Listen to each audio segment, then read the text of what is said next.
The federal government has doused a project aimed at greening the Centennial Flame after the oil and gas industry launched a social media campaign to keep the iconic landmark fueled by natural gas. Public Services and Procurement Canada quietly launched a study last fall into options to cut the flow of natural gas from Western Canada to the popular Parliament Hill Monument, and replace it with a more eco-friendly energy source.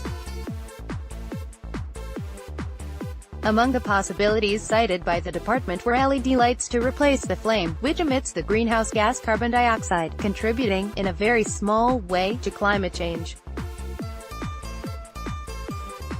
Patrick McCurdy, a communications professor at the University of Ottawa, calls the reversal on the Centennial Flame study an important symbolic victory for the gas industry. Twitter.com, but the move, first reported last month by CBC News, touched a nerve in the energy industry. The president of the Canadian Gas Association, Timothy Egan, wrote an open letter to Prime Minister Justin Trudeau on May 3 objecting to the study, and launched a Twitter campaign using the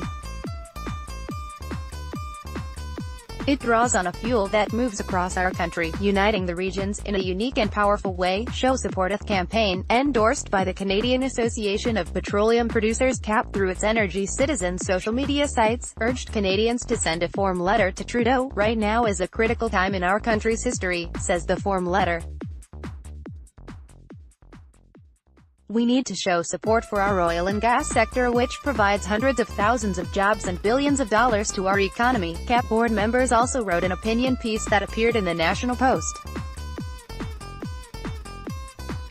It asked, "How can we expect the world to buy our natural gas when it's not welcome on the steps of Parliament?" A spokesman for Public Services and Procurement Canada, Pierre-Alain Bujold, confirmed this week the greening study has been abandoned.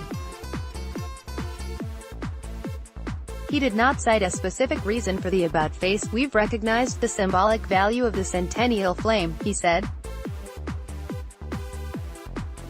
The change of heart comes in a week of high political tension in the energy sector. The federal government is clashing with British Columbia's NDP government, which is fighting efforts by Kinder Morgan Canada to expand a pipeline to the west coast. A small but symbolic victory. Communications professor Patrick McCurdy on the success of the gas industry in stopping the Centennial Flame's due to the Twitter handle @ Canada's Flame has fewer than 30 followers, though the campaign was also promoted by CAP's Energy Citizens group of social media platforms, with larger Twitter, Facebook and Instagram followings. A communications professor at the University of Ottawa who follows the oil and gas industry says the social media campaign was an inexpensive way to mobilize supporters and give them a taste of victory. "In an age of outrage politics, this is exactly what the Canadian Gas Association, CAP and others were looking for," said Patrick McCurdy. "A small but symbolic victory where they can not only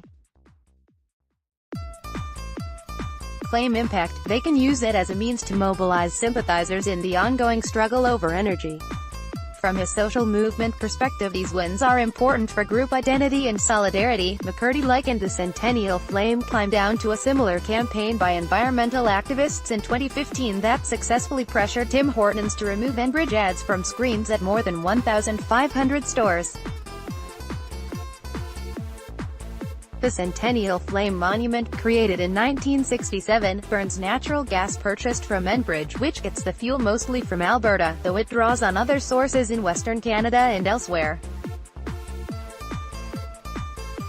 Offset will continue. Last September, Public Services began paying Bullfrog Power about $20,000 a year for an arrangement billed as a net zero for carbon dioxide emissions.